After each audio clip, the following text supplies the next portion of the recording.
everyone, and strap yourself in for the latest Down the Rabbit Hole interview. Today we're going to be talking about all things space related with Joseph Borg. So before we kick off, Joseph, you can just introduce yourself and tell everyone a little bit about what you do as well. Yeah, so thank you, Shannon, for inviting me to this interview. So I'm Joseph Borg. I'm an academic and an associate professor at the University of Malta. I've been working in the fields of DNA and genetics for the past 10, 11 years. But also for the past 1.5 or 2 years, I also touched a little bit of space, which I will talk about more in this interview. Yeah, I mean, before we kind of discuss some of the stuff that's being done in Malta, I think it'd be good to kind of give people a bit of a background about kind of space research in general. So would you be able to kind of provide us with a bit of a short history of some of the genetic research that's been done in space? Yes. So in fact, this is a very interesting, how to say, area to be involved in, and for the simple reason that as basic scientists, right, who work in genetics and DNA, I mean, this is a relatively now old area of research, spanning in the 1960s and 70s and the golden years of 1980s as well, with the discovery of many important mechanisms and pathways and proteins. But the use of genetics and DNA in the context of space has really found its golden age, so to say, in the late 2010s. I mean, the first manipulation or handling of DNA in space and sequencing was done in 2016. So it's not a very long time ago. That was the very first time that the astronaut Kate Rubins sequenced DNA in space. And then from then onwards, so it's like 2017 and 2018, what followed was sequencing of RNA in space by more astronauts as well. And then also the techniques were perfectioned to such a way that instead of sending DNA from Earth to space and then do the work in space, there's also a technique developed where cells are grown in space, DNA is harvested in space and sequenced in space. So it was like a whole ecosystem in itself. And this was so, I mean, not too long ago. And in fact, the very famous and well-known tool, right, the CRISPR-Cas9 tool, has also been used in space to instigate those DNA cuts or damage. And the idea was to see how DNA is repaired in space. And this has important ramifications for this decade and much more to come. So it's a very recent area of research. Yeah. I mean, why is space and kind of microgravity such an interesting environment for research? Like, why is everyone so kind of fascinated with that concept? Yes. So there are many things, but perhaps some of the most important things are that space can offer a medium, right? A tool which you can either conduct space research to further more space research, if you like, or innovation. And this is, of course, this is the age-old promise of venturing out of Earth into low Earth orbit and the ISS, right, the space station. And now we know that people are going once again to the moon, which again, there's nothing completely novel there because people have gone to the moon 1960s and 70s, but now it seems that the space has caught up again, and eventually beyond the moon there's also Mars into the equation. So there's that renewed interest, and of course to venture deeper into space, to moon and Mars, and be able to stay longer in space.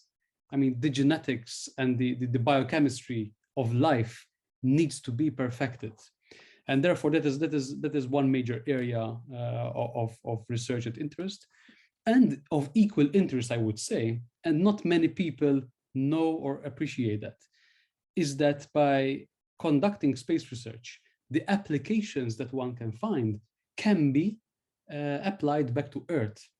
And therefore, keeping in mind that the astronauts, the people living on board the ISS in a confined space in a way, and they need to live for months on end or up to a year, and the things that they need to develop, that they need to do, be it growing food in place, or maybe access to medicine, or conducting research to monitor one's health. I mean, these can have direct implications and applications to Earth. So that is why there is renewed interest in the use of space science in general. I mean, just on your last point, a lot of people would argue about why we're spending millions and millions and millions on space research when we have things going on Earth. Like, what are some of the kind of counter arguments to this, I suppose? Yes. So unfortunately, I do not know the values by heart, right? However, I am fully aware that important areas that are directly related to health, let's put health into the equation, right? I think the expense on space research is far less right now than it is for health and medicine in general, right? However, keeping in mind that the expense and the funds that go to space research per se would sort of latch on, or it would impinge on all major areas of science, if you like. And by science here, I'm being very generic in the context of engineering and materials research, biology, chemistry, physics, connectivity and IT, AI. I mean, it is almost a whole different dimension. And therefore, it must not be too surprising that this area that is to be ventured on, I mean, it will be costly to have a finger in all of this, right?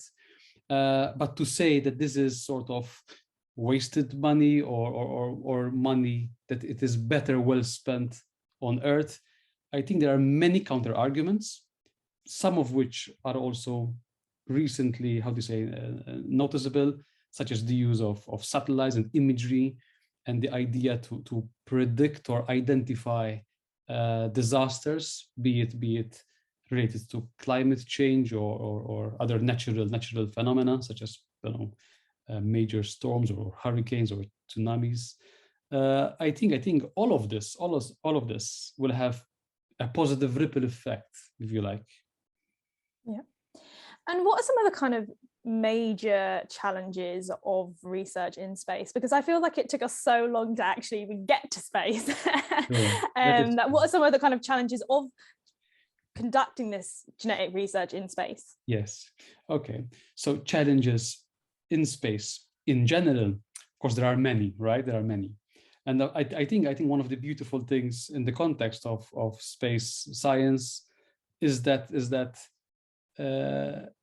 it allows for perfectioning and how do you say, developing the most appropriate tools and machinery to take you from point A to B, from B to C, and so forth. For example, I give you a practical example. One can plan all the genetic experiments that you like, but if things go wrong or not as they should be during launch, right, from a simple rocket launch from Earth to space, I mean, everything would be lost. So the idea, and conversely, whole experiments designed and planned in our laboratory at university, if something goes wrong, even though it is costly, it can be repeated in a short span of time. The same is not exactly the same in the context of sending an experiment to space. Probably there needs to be months long wait. So difficulties, there are many. Luckily, since the field is now ever growing, there's a lot of support, a lot of information, a lot of opportunities, so to say. And there is also the possibility to have some form of plan B or something to fall back onto. And this is because there are now more regular flights, the possibility to conduct multiple experiments in space and not just one-off. So all of these lend certain, how to say, peace of mind that the experiments being planned and done can be followed up for validation and replication, which are hallmarks, right, of traditional science. That anything that you do needs to be validated and also replicated. Yeah. And how are advanced technologies kind of being adapted to work in space? So I know like we have portable sequencers and things like that that would kind of work in space essentially. Like how are we adapting the methods that we have that we use in the lab and things like that to then go up into space where there's not that much room, and you know it's really different to just like the bench work that we do on Earth. True. So this is a very fascinating and exciting, how to say, question to answer, right? Because of course, largely the experiments in our labs are planned and are also executed by the scientist himself or herself. In space, we also have that accessibility by having the astronauts on board the ISS, for instance, which can and which do actually research on site. However, of course, the astronaut time would tend to be more expensive than a scientist working just across the road. So to that effect, there's a lot of research and development and also innovative ways how to plan and execute experiments, and done in an autonomous fashion, and to be controlled remotely. So it's as if you have your experiment literally out of this world and in space, right? And this can be monitored and controlled using remote connectivity from your home office or from your lab. And this is interesting because even though I am no expert in the field, I mean, this type of technology has also been used in the case of robotic surgery, whereby a patient, I don't know, in the States or in UK or in Malta, is being operated upon by a surgeon or a specialist who is found in Italy or in Germany, for instance. So this idea of remote controlling machinery, equipment, I think it translates itself not easily, but it can relate perfectly what we do here on Earth and what can be done also kilometers above Earth. It's really exciting. If we kind of just discuss some of the work that's being done in Malta and your involvement in that as well, because I know that you kind of work on the project that's being done there. If you could just kind of discuss some of the aims and things like that, that'd be great. Yes. So this is of course Project Maleth, which for all intents and purposes is also a program, because we intend to do multiple missions. So first of all, Project Maleth has been an idea since late 2020 when it was designed and conceived. At the time, we had also approached the Ministry of Foreign and International Affairs. And the reason being that the idea and the project was so foreign and international that it cannot be more foreign than this. And then, of course, when the idea sank true that this was something out, not just out of the country, but also out of this world, it was something which enticed a lot of people. We also have, or at least myself, I also have a number of students, and especially a PhD student, Christine Gatt, who is working on her PhD project, looking at specifically microorganisms that occupy diabetic foot ulcers, okay, or the wound sites that are developed by these patients.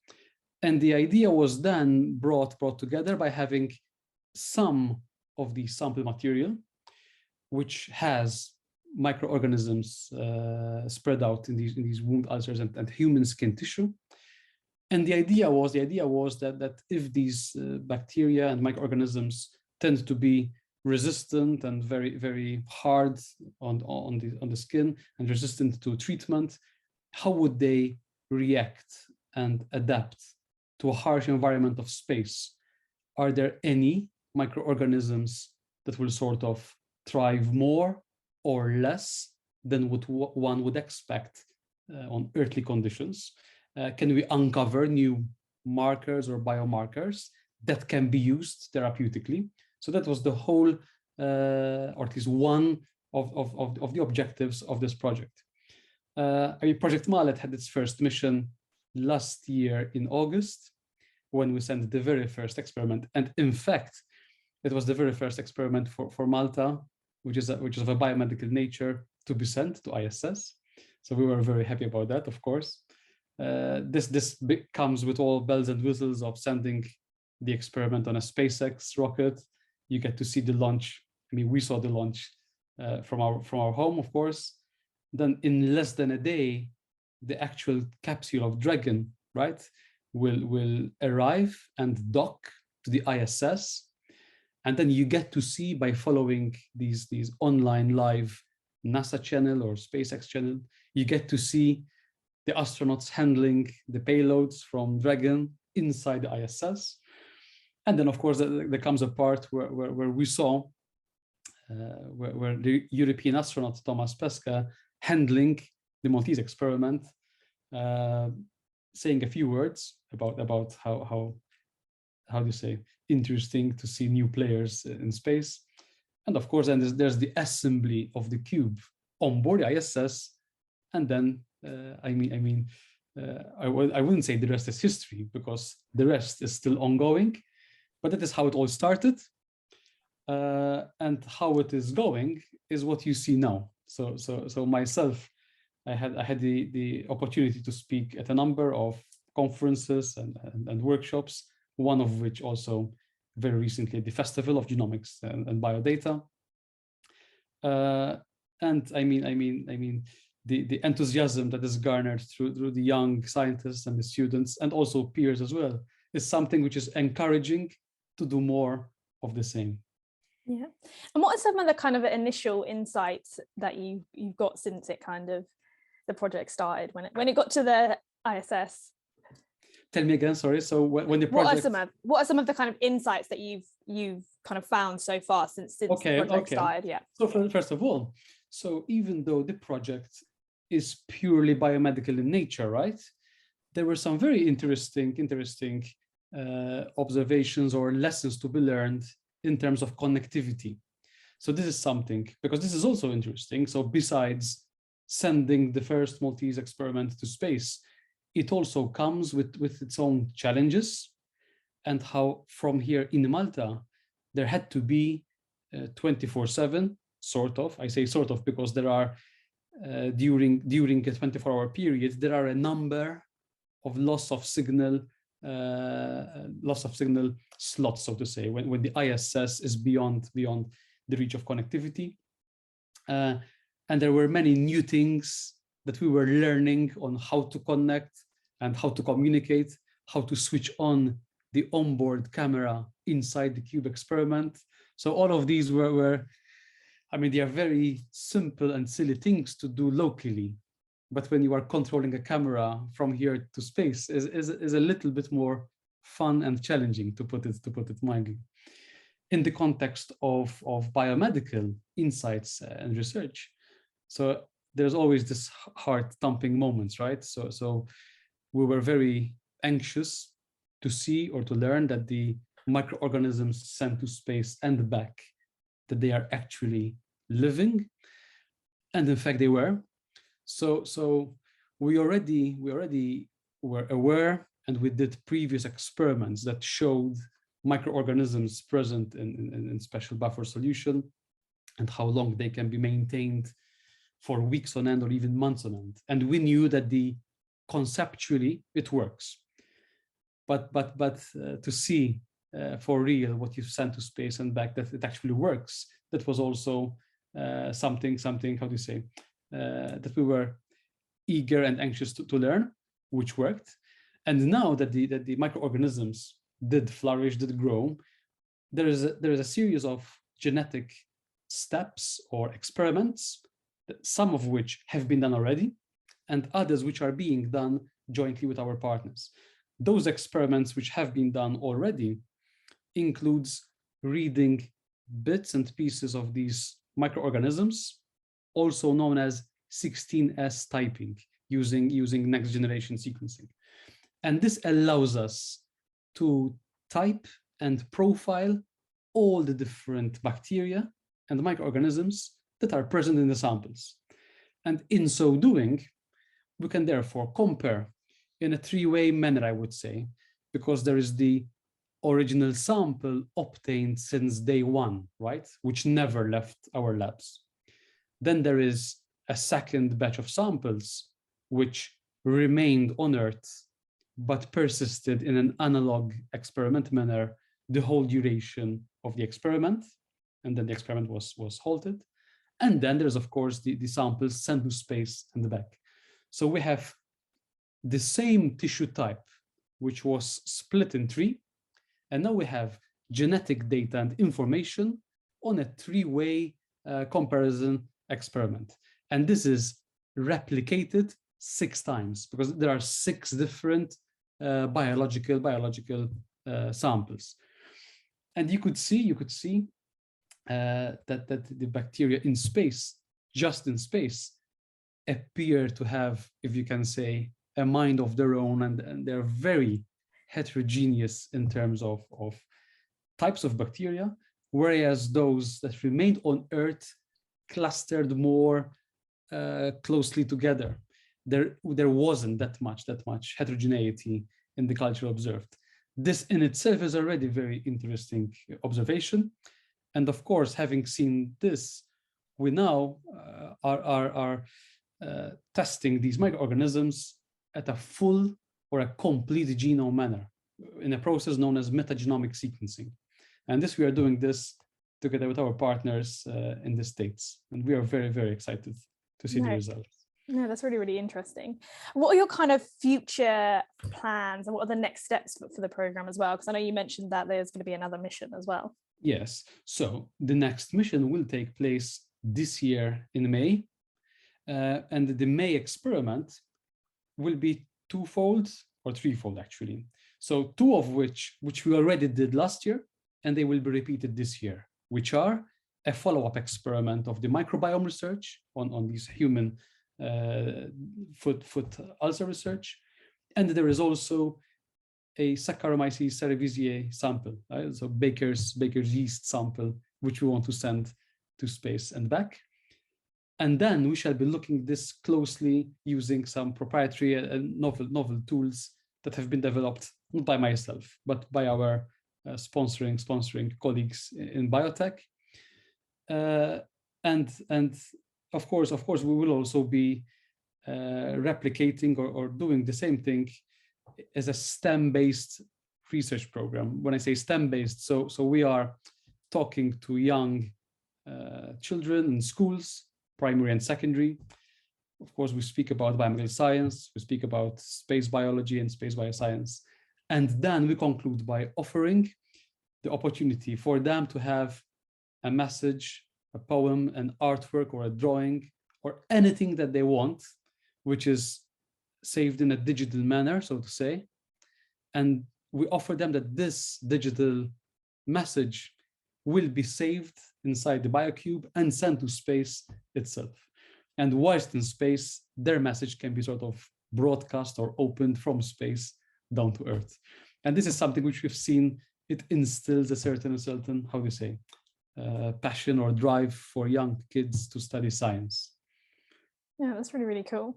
How are you kind of working with the other space programs? Because I know that you mentioned that you're working with the US and stuff like that. How are you kind of working across the board with the other space programs as well? Yeah. So I think in terms of space programs, so this is a bit, how do you say, complicated, right? So Malta per se. So we are represented by Malta Council for Science and Technology, sort of represents the interests of Malta with ESA, with the European Space Agency. And in fact, through the MCST, we had also secured to have some form of public dissemination and outreach promotion of the experiment with the ESA astronaut, Thomas Pesquet, which worked beautifully. So we are hoping to do the same for May. Then there's more, how do you say, the inside works of how these things work with respect to the space organizations. And this is because when the experiments are designed, they need to be reviewed and vetted by initially us being Maltese, and in Europe vetted by ESA. But then there is also some form of toxicological analysis being performed by NASA and their own lab of toxicology. And then you get the results back, and sort of you get the results whether it's green flag and all systems go, or else you need to sort of adapt or change something to fall in line, so to say. So this is really, really amazing. There are also bits and pieces whereby you have to write about the experiment, and this will be published on a database that is maintained by NASA itself as well. So you get to talk with these people, and that is also a very fun factor in itself. And then myself personally, I'm also involved in at least two things related to space and science, one of which is an analysis working group called NASA Gene Lab. So it has many working groups, some that focus on just animals, some focus on plants and microbes, and one that focuses on multi-omics, all things genomics and stuff like that. And I am in one of these. And you get to see people with like-minded ideas and project plans, which is very encouraging to sort of do more, write papers for publications together and the like. And in a similar fashion, within Europe, there is also a funded topical team called ESA SpaceOMIX. And there are a number of people hailing from different European countries, myself included. And there is a lot of important work ongoing with respect to policy making or reviewing the data of the contribution by European scientists that work in genetics and DNA with respect to space research.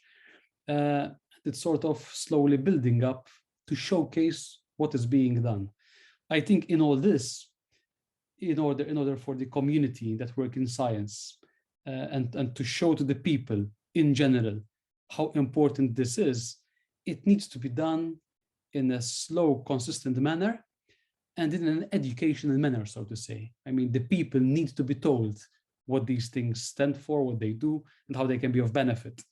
Failure to do so, you will get all sorts of smiles and jokes, which we've been hearing for many years now, right? Like you always think about the stars or your mind is in the clouds. I mean, these are very, how to say, I would call them genuine and charming jokes, but it's something which is okay. No, definitely, education is so important in areas like this. I mean, what are you kind of most excited about for the future? Okay, so I think what is best about the future, right, is it is yet to be written. So anyone who's able to write his way and plan his way, or ideas or designs or wishes. So if you think about that, it's completely open. So it's definitely going to be an amazing decade ahead, or the one that we're living in. I mean, it's also simply mind-blowing to see that within our lifetime, we will see huge developments in the context of access to Moon and Mars, even for the sake of exploration. So I think humans in general, there's this idea of exploring unknown worlds. So way back in time, it used to be exploring countries and across continents. And there was a sense of adventure in that, right? Now it seems for many years, I think most of Earth has been explored, except perhaps maybe the deep abyss in the oceans or some densely forests, maybe, I don't know. So the idea of taking adventure out of this world is not something impossible or unheard of. I also think, and we've seen this briefly last year, and we're going to see it next month in March, is that whereas access to space was something exclusively to the major or national agencies of space, there is now an opening for private and commercial entities and citizens to access space. We've seen last year a private mission, which was a charity drive as well, like Inspiration 4 by SpaceX. So these were completely private citizens orbiting around Earth for 3 days and then dropping back. And the next month, again on a SpaceX mission by Axiom Space, we will see for the first time ever 4 private citizens in one mission going to the ISS and stay there for a number of days, conducting experiments, research, and many other tasks, and coming back to Earth to tell us all about it. So what this means is that probably this is going to continue and continue. And I think as is true in many scientific endeavors and challenges, I think some exciting discoveries and breakthroughs are yet to be made. Yeah, no, definitely. It's exciting. Thank you so much for speaking to me today, Joseph. It's always a pleasure to talk to you, and I'm excited to see how things evolve as well. So thank you. Thank you very much. Thanks for your time.